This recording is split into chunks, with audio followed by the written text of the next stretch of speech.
우리들이 살아가는 과정에 중요한 부분들이 참 많이 있습니다. 많이 있는데 그 중에서 참 중요하다고 생각하는 게 만남입니다. 그래서 우리는 모든 사람들은 어떻게든 안 만날 수 없는 상황입니다. 그래서 항상 우리는 만남 속에서 살고 있습니다. 태어나서 부모님을 만나고 또 성장하면서 친구들을 만나고 성년이 되어서는 사회에 여러 사람들을 만나게 됩니다. 또 우리처럼 머나먼 이국 땅에서 정착하여 살아가는 이민자의 삶은 여러 민족들, 다양한 사람들을 또 만납니다. 사람들은 보통 자신과 그렇게 만나는 일이 많이 있는데도 불구하고 좀 만나는 사람을 정리해보면 이렇게 된답니다. 가장 가까이 만나는 사람은 한 5명 정도 된답니다. 5명 정도인데 그 가까운 분들은 대부분 가족이라든지 파트너 이 정도 된다고 그럽니다. 그 다음에 조금 이제 가깝게 지낸다고 생각된 분들은 한 15명 정도 된답니다. 15명 정도 되는 그 바운더리에 있는 사람들, 그건 상당히 가깝게 지내는 그런 분들입니다. 그리고 가끔 연락 한 번씩 하고 소식이 궁금한 사람들, 이 사람들이 한 50명 정도 된답니다. 이게 평균적인 거로. 그리고 최대한 사람이 만나는 것을 확장시켜 보면 한 150명 정도 된다고 합니다. 만났던 어떻게든 한 번씩 이렇게 만나는, 아주 1년에 한 번 만나든지 이런 만나면 한 150명 정도 그 정도 된다고 합니다. 그런데 사회학자들이 연구한 바에 딱 보면 그 많은 사람들 만나는 중에서 15명 그 테두리 안에 있는 사람들, 그 사람들이 굉장히 중요하답니다. 이 15명 테두리에 있는 분들과 관계가 계속 지속되면서 좋은 관계를 유지한 사람은 인생이 행복하고 기쁘고 만족을 누릴 수 있답니다. 그런데 이 15명과의 관계가 지속적이지 못하고 깨어떨어진다든지 또 불편한 관계를 맺고 있다면 그분은 삶이 행복해질 수 없는 확률이 굉장히 많답니다. 여러분들 주변에, 내 주변에 한 15명이 누군가 한번 보시고 그분들이 어떤 분인가, 또 내가 그분들을 위해서 어떻게 해야 되는가, 이걸 잘 좀 조율하면서 좋은 관계를 맺고 잘 가시면 여러분들에게 행복해질 수 있는 확률이 높습니다. 그런데 이런 이론은 사회학적인 학문에서 나온 이론입니다. 이 사회학이라는 것은, 사회학의 인문학이라는 것은 완전할 수가 없습니다. 그렇기 때문에 이 이론이 100% 옳다고 볼 수 없는 거죠. 상당히 타당성은 있고 상당히 신빙성은 있지만 신뢰성이 높지만, 그러나 그게 완벽할 수 없기 때문에 그 이론에 우리가 전적으로 집중할 수는 없습니다. 그렇다면 우리 크리스천들, 우리 그리스도인들이 전적으로 행복하고 기쁜 그 기준이 뭘까? 우리는 그것을 찾아야 됩니다. 우리의 삶의 여정, 앞으로 남은 그 삶을 어떻게 즐겁고 행복하고 기쁘게 만족스럽게 살아갈 것인가, 이 부분을 어디서 찾을 것인가, 이걸 우리는 알아야 합니다.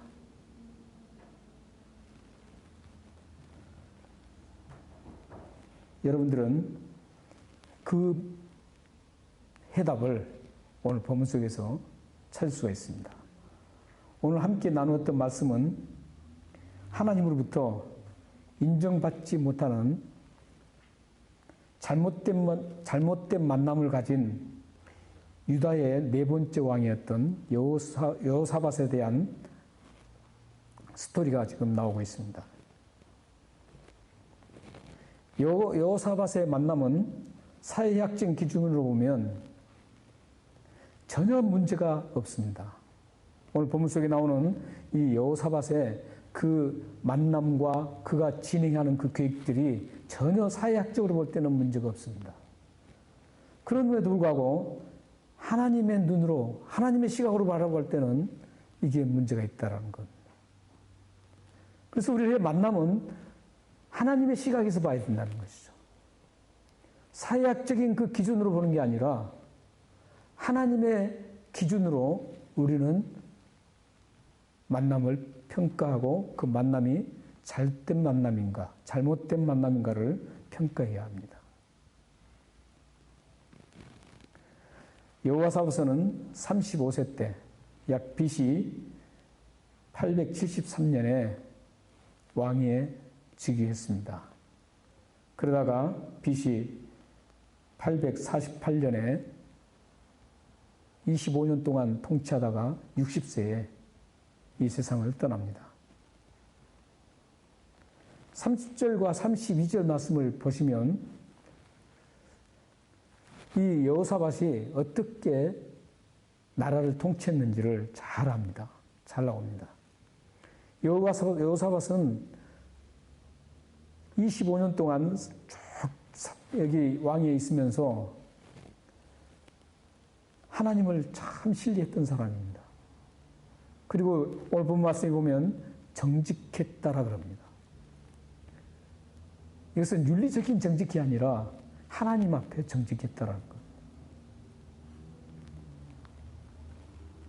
그래서 하나님 앞에 바로 정직하게 서서 갖고 하나님을 신뢰하면서 하나님을 잘 섬겼기 때문에 그 결과가 그 유대 땅에 평안이 가득했다라고 오늘 말씀은 증거하고 있습니다. 우리는 여기서 잠깐 이 정직하다는 그 말이 어떤 뜻인가를 좀 한번 짚어보고 가야 합니다. 어떤 의미인지 짚어보고 가야 합니다. 그 의미를 잘 설명해 준 것이 여호수아 1장 7절에 나옵니다. 함께 읽겠습니다. 자, 시작. 강하고 극히 담대하여 나의 종 모세가 내게 명령한 그 율법을 지켜 행하고 우르나 좌우르나 치우치지 말라. 그리하면 어디로 가든지 형통하리니. 저기에 정직하다는 뜻이 동일하게 쓰인 게 뭐냐면 좌로나 우르나 치우치지 않는 것을 정직하다고 뜻입니다. 우리는 정직하다 그러면 도덕적으로 무슨 정직하다 이렇게 하지만 하나님이 명령하신 그 말씀을 따라서 좌로나 우르나 치우치지 아니고 똑바르게 하나님을 향해서 걸어가는 그게 정직하다는 성경적인 의미입니다. 그렇게 정직하게 걸어가면 어떻게 합니까? 하나님께서 형통하게 복을 주신다는 겁니다. 형통한 길을 가게 만들어 주신다는 겁니다.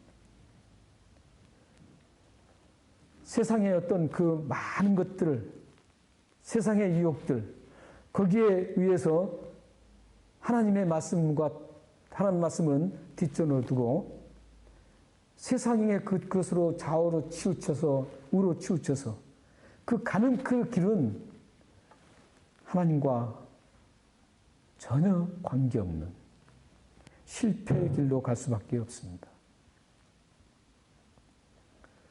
여호사밧은 이렇게 정직하게 하나님 말씀을 지키려고 몸부림치면서 하나님을 향해서 세상의 그 어떤 것도 다 유혹도 버리고 그 길을 향해서 하나님이 하나님 말씀한 그 길을 계속적으로 향해서 갔었습니다.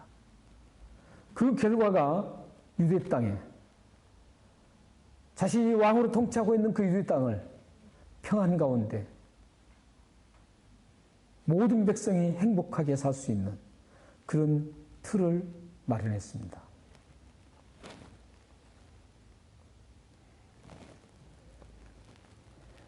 여러분 모두도 좌우로 우로 치우치지 마시고 세상 것에 의해서 치우치지 마시고 하나님을 향해서 똑바로 여러분들이 걸어가시면 지금은 좀 힘들고 어려울지라도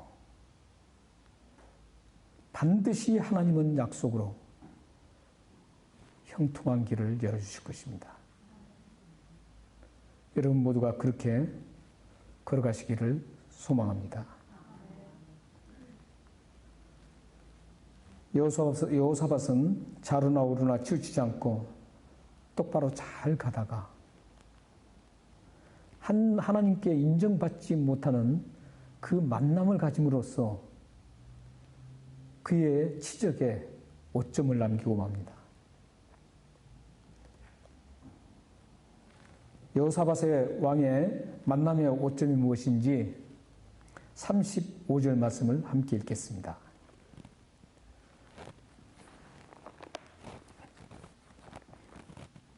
자, 35절 함께 읽겠습니다. 자, 시작. 유다 왕 여호사밧이 나중에 이스라엘 왕 아하시아와 교제하였는데 아하사는 심히 악을 행하는 자였더라. 그렇게 잘 왔던 이 여호사밧 왕, 역시 인간은 연약할 뿐입니다. 인간은 누구든지 똑바로 가다가도 한 번쯤 이렇게 곁길로 갈 수가 있습니다. 우리 모두가 그런 나약한 사람들입니다. 그러나 그 길을 계속 가는 게 아니라 다시 돌이켜서 다시 바로 잡고 치우쳤던 그 길에서 다시 돌아와서 똑바로 가는 게 그게 이제 우리 그리스도인들입니다. 그게 회개를 동반하고 하나님 앞에 잘못을 고백하면서 다시 돌아와서 가면 하나님께서 다시 힘주시고 능력을 허락해 주셔서 그 길을 힘차게 갈 수 있도록 도와주신다는 겁니다. 그렇게 힘차게 갔던 여호사밧이 이스라엘 왕 8대 왕입니다. 이스라엘의 8대 왕이었던 아하시아와 함께 만남을 갖고 교제를 합니다. 근데 아하시아 왕이 어떤 사람이라고 그럽니까? 본 말씀에 악한 사람이라고 그래요. 근데 그냥 악한 사람이라고 그랬습니까? 심히 악한 사람이라고. 다른 사람과 비교할 수 없을 만큼 악하다는 겁니다. 여기서 악하다는 것은 사람에게도 못된 짓을 해서 그렇지만 하나님과의 관계가 아주 극단적으로 갈라졌을 때 하는 얘기입니다. 이 아하시아의 왕의 아버지가 누구냐면 이스라엘의 7대 왕이었던 아합 왕입니다. 아합 왕도 굉장히 악한 왕이었습니다. 아버지가 그렇게 악하게 하나님과 적대 관계를 맺었으면 이제 돌이킬 만도 한데 이 아들은 한 수 더 떠서 더 큰 악한 왕이 됐습니다. 이런 악한 왕과 만남을 가지고 교제를 하는 겁니다. 그래서 우리는 여기서 교제를 하는 그걸 한번 되짚어 봐야 됩니다. 우리는 여기서 조심스럽게 심각하게 생각할 문제가 바로 그러면 교제할 수 있는 바운더리, 그 사람들이 누구인가 이겁니다. 지금 악한 왕이기 때문에 악한 사람과는 교제를 하지 않아야 되는가? 예를 든다면 그래요. 우리 하나님을 믿지 않는 사람과 교제해서는 안 되는 건가? 만나서는 안 되는 건가? 이겁니다.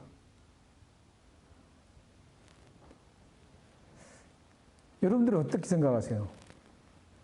만나야 된다고 생각하십니까? 아니면 만나지 말아야 된다고 생각합니까?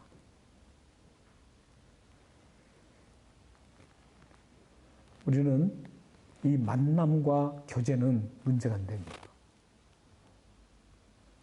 오늘 본문도 자세히 보면 지금 아하시아 이 왕이 악해서 하나님께서 그걸 지금 잘못됐다고 하는 게 아닙니다. 그 사람을 만나고 교제해서 잘못됐다는 게 아니에요, 지금. 어떻게 비춰지면 그렇게 생각할 수 있지만 그게 아닙니다. 그렇다면 우리가 예수 믿지 않는 사람들과 범죄하고 이런 사람들과 만나면 우리도 만나지 않아야 된다는 것이죠. 그러나 성경은 그걸 지지하지 않습니다. 성경은 죄인이든 누구든지 다 만나야 된다 그럽니다. 그리고 그들과 교제를 해야 된다 그러는 거예요. 이게 우리의 성경 사상입니다. 그런데 문제가 뭐냐면 만난 그 이유가 문제라는 겁니다. 교제를 하는 그 이유가 문제라는 거예요. 교제를 하는 그 목적이 문제라는 겁니다. 만나고 교제하는 것은 다 하나님께서 누구든지 다 허용합니다. 왜냐하면 그들을 돌이켜야 되기 때문에. 잘못된 길로 가는 사람들을 하나님 앞으로 돌이키려면 그들을 만나야 합니다. 그래서 만남은 문제가 안 됩니다. 교제하는 것도 문제가 안 됩니다. 어떤 사람과도 우리는 다 만나야 됩니다. 교제해야 합니다. 그런데 그 교제가 어떤 목적을 가지고 교제를 하느냐 이거죠. 그 만남 이후에 어떤 결과가 일어나느냐 이게 지금 가장 문제라는 것이죠. 오늘 본문 속에서도 보면 만남을 문제 삼지 않고 있습니다. 만남을 문제 삼고 있지 않는데 두 왕이 만나서 무엇을 했느냐가 문제입니다. 만난 이후에 그 교제 이후에 무슨 목적을 가지고 그들이 만나느냐는 거죠. 교제했느냐는 것이죠. 36절에 보면 그들이 만난 목적이 나옵니다. 교제를 하는 목적이 나옵니다. 한번 36절도 37절입니다. 37절도 우리 함께 읽어보겠습니다.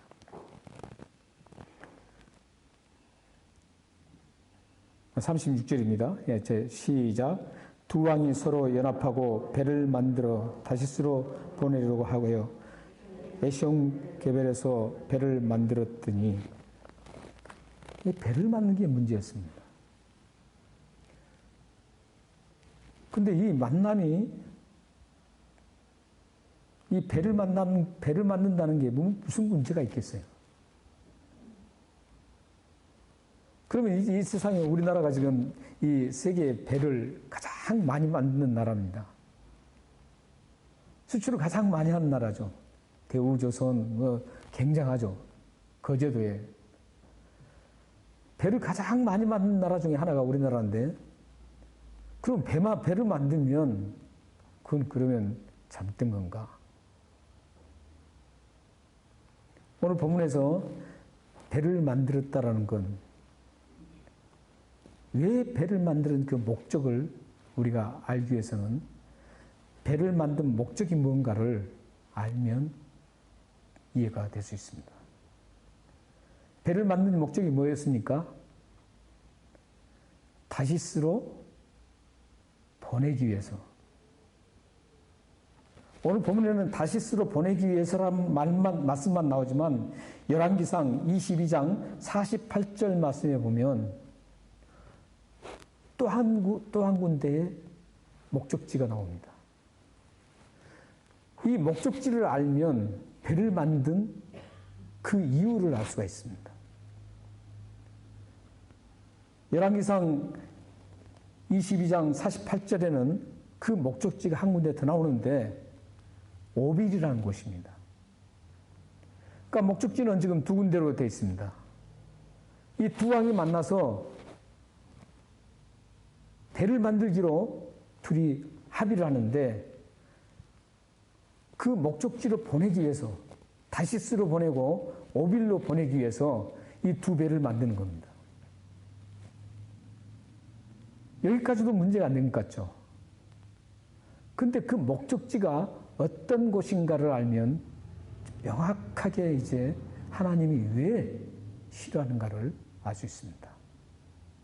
그 만남을 싫어하는지, 그 교제하는 것을 인정하지 않는지를 그 목적지가 어떤 곳인가를 알면 쉽게 이해를 할 수 있습니다.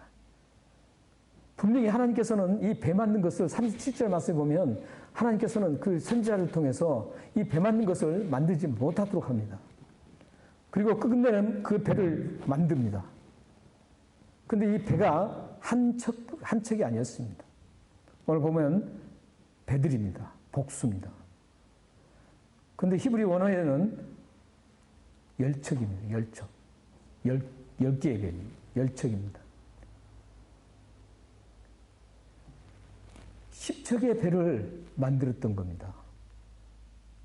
그런데 하나님께서는 그 배 만든 게 잘못됐 인정하지 않기 때문에 하나님께서는 그 배를 부셔뜨려 버립니다. 그래서 다시스로 갈 수 없게 만듭니다. 오빌로 갈 수 없게 만듭니다. 왜 하나님께서는 이렇게 이 배를 파괴시켰을까요? 그 목적지 다섯시라는 목적의 특징이 있습니다. 다섯시는 당시에 우상을 만들어서 가장 활성화된 우상들, 여러 가지 우상들을, 각종 우상들을 만들어서 팔았던 그런 상업도시였습니다.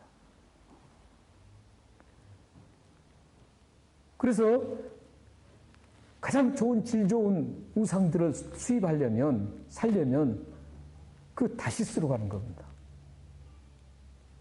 그 다시스로 가서 그 엄청난 우상들을, 여러 가지 우상들을 살 수 있는 곳입니다. 선택폭이 굉장히 많았습니다. 그게 굉장히 활성화된 도시였습니다. 그래서 다시스로 지금 보내려고 한 겁니다. 그걸 가져와서 팔려고. 무역선입니다, 한마디로. 그리고 오빌은 어떤 곳인 줄 아세요? 오빌은 성경에 굉장히 많이 나옵니다. 시편에도 나오고 굉장히 많이 나와요. 거기는 금은보화, 아주 굉장히 값진 다이아몬드라든지 금이라든지 이런 것들이 굉장히 많이 나온 곳입니다. 당시에 세계에서 가장 값지고 질 좋은 금이 이 오빌에 있었습니다. 이 오빌은 오늘날 어디냐면 인도, 봄베이라는 곳이 있는데 봄베이에 거기 수파라는 지금의 항구 도시라고 추정합니다. 근데 여기는 얼마나 멀냐면 열왕기상 10장 22절 말씀에 보면 얼마나 먼 곳이냐면 한 3년 가야 되는 곳입니다. 배를 타고.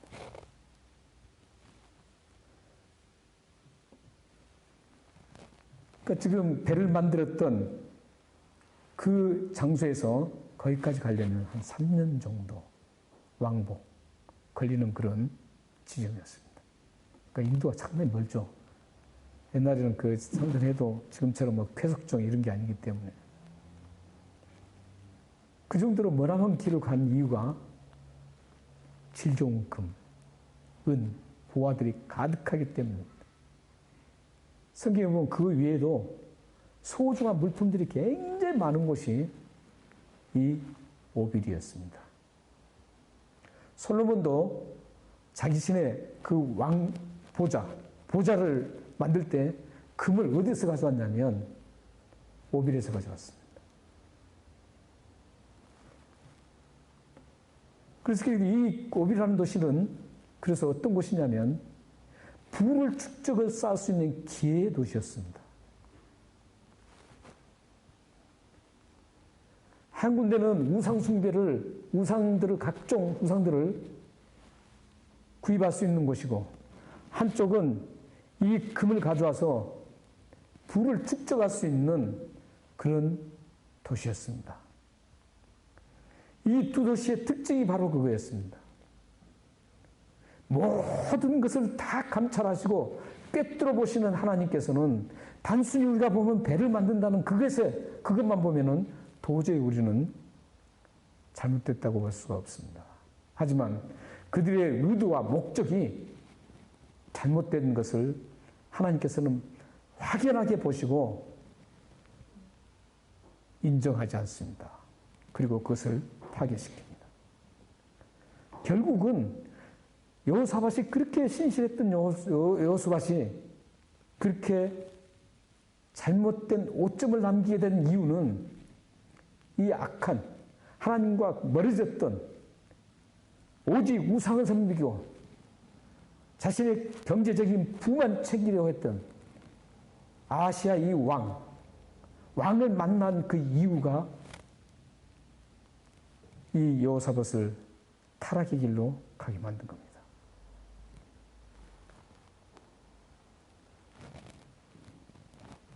하나님은 모든 것을 아십니다. 그렇기 때문에 하나님은 이 배 만든 것을 원치 않았습니다. 그리고 결국은 그 배를 파괴시켜서 출항을 하지 못하도록 만들었습니다. 이것은 여호사밧을 사랑하는 하나님의 은혜였습니다. 만약 그대로 뒀다면 여호사밧도 아시아 왕처럼 우상으로 범벅이 됐을 거고 경제적인 모든 물질 만능주의로 그가 바뀌었을 겁니다. 하지만 하나님은 여호사밧을 사랑하셨습니다. 그에게 은혜를 베푸셔서 배를 부셔버립니다. 사랑하는 성도 여러분, 만남이 무척 중요합니다.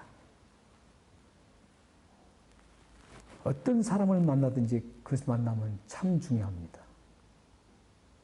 그런데 그 만남이 결과가 어떻게 나오느냐, 그 만남의 교제의 목적이 무엇인가, 이게 더 중요합니다.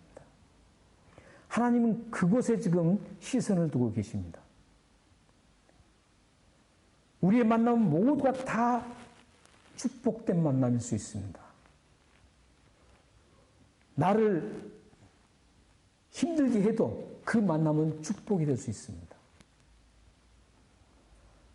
나를 모함하고 나를 처참하게 만들어도 그 사람을 만나는 것은 하나님께서는 분명히 그 만남을 통해서 축복을 주시기 위한 수단입니다. 여호사밧은 하나님께서 그 만남 자체를 문제 삼지 않고, 만약에 여호사밧이 이 아시아 왕이 그렇게 악한 왕을 돌이키게 했다면, 돌이켜서 하나님을 잘 섬기는 사람으로 그를 바꿔놓았다면 이보다 더 하나님이 기뻐하실 일이 어디 있겠습니까? 하나님은 엄청난 형통한 길을 여호사밧에 허락했을 것입니다. 그러나 하나님은 그 배를 부시고 다음에 그 잘못된 의도, 목적이 얼마나 잘못됐는지를 생생하게 보여줍니다. 커다란 징계를 받게 됩니다. 여러분들은 지금 어느 분과 어느 사람들과 만나옵니까? 우리는 누군가는 만나고 살아야 됩니다. 그런데 그 만나는 사람과 어떤 사람도 다 만나야 되는데 그 만나는 사람과 어떤 목적을 가지고 만나느냐, 그 만남을 통해서 어떤 결과가 발생되느냐, 이게 더 중요하다는 겁니다. 하나님의 시선은 지금 거기에 꽂혀 있습니다.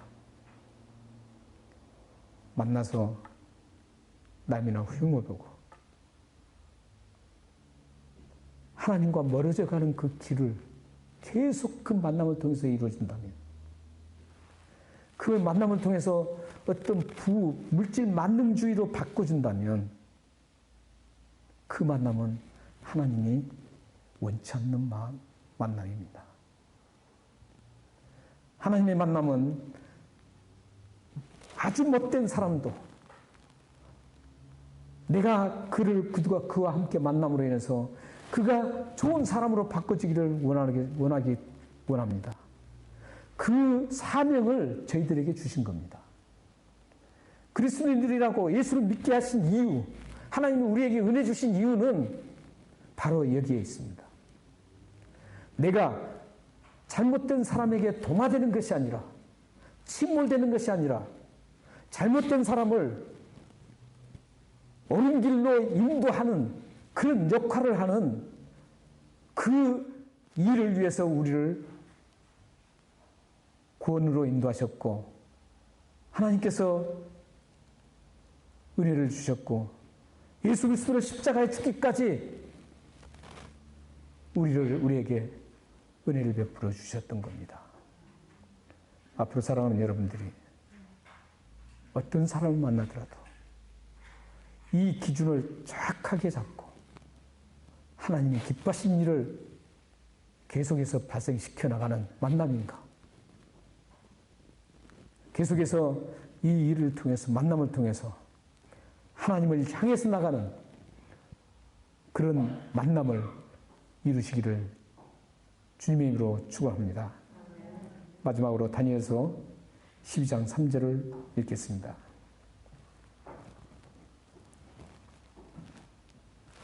시작. 지혜 있는 자는 궁창의 빛과 같이 빛날 것이요 많은 사람들을 옳은 대로 돌아가게 한 자는 별과 같이 영원토록 빛나리라. 저기 지혜 있는 자는 하나님을 잘 믿는 사람을 말합니다. 하나님을 믿는 분들은 이 세상에 하나님과 멀어지게 하고 또한 성공이 보장되고 경제적인 부를 이룰 수 있고 잠시 동안 평화가 주어지는 만남이라 해도 하나님이 기뻐하시지 않는, 하나님이 허락하지 않는 만남이라면, 하나님을 멀어지게 하는 만남이라면 경제적인 성공도 또 부를 축적하는 것도 잠시의 평안도 아무 소용없습니다. 그것은 실패의 만남이고 잘못된 교제입니다. 여러분 모두가 하나님 앞에 좋은 만남을 통해서 하나님의 귀하신 이름을 드러내며